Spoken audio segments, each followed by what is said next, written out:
আসসালামু আলাইকুম।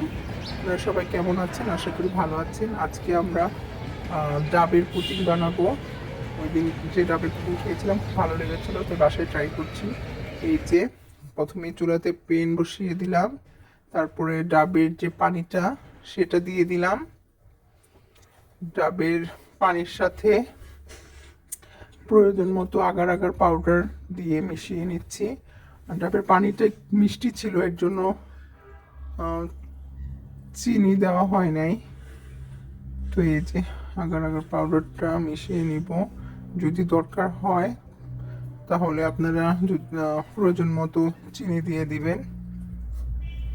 আমাদের এখানে মিষ্টতা ঠিক ছিল, এর জন্য এক্সট্রা চিনি ব্যবহার করিনি। এই যে আগার আগার পাউডারটা দিয়ে অনবরত নাড়তে হবে ফুটে ওঠা পর্যন্ত। এই যে নেড়ে নিচ্ছি, ফুটে ওঠা পর্যন্ত নাড়ছি।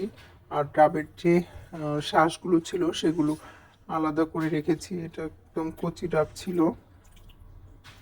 তো মিষ্টিও ঠিকঠাকই ছিল, যার জন্য আর আলাদাভাবে চিনি অ্যাড করা হয়নি।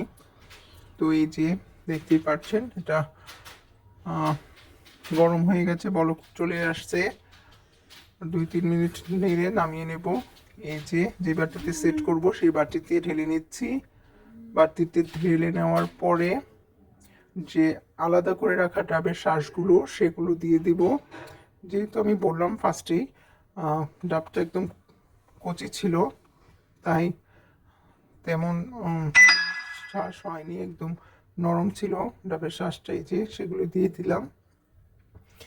যদি ভিডিওটা ভালো লাগে অবশ্যই লাইক কমেন্ট শেয়ার করবেন এবং সাবস্ক্রাইব করবেন। এই যে ডাবের শাঁসগুলো দিয়ে একটু নেড়ে চেড়ে দিচ্ছি।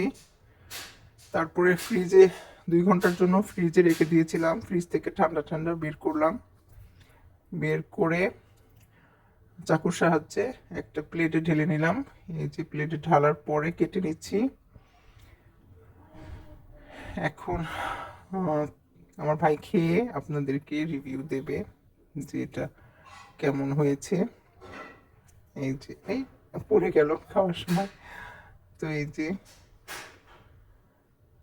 ও ঘুমিয়েছিল, ওকে ঘুম থেকে উঠিয়ে বিকেলবেলা রিভিউ দেওয়ার জন্য বসাইছি।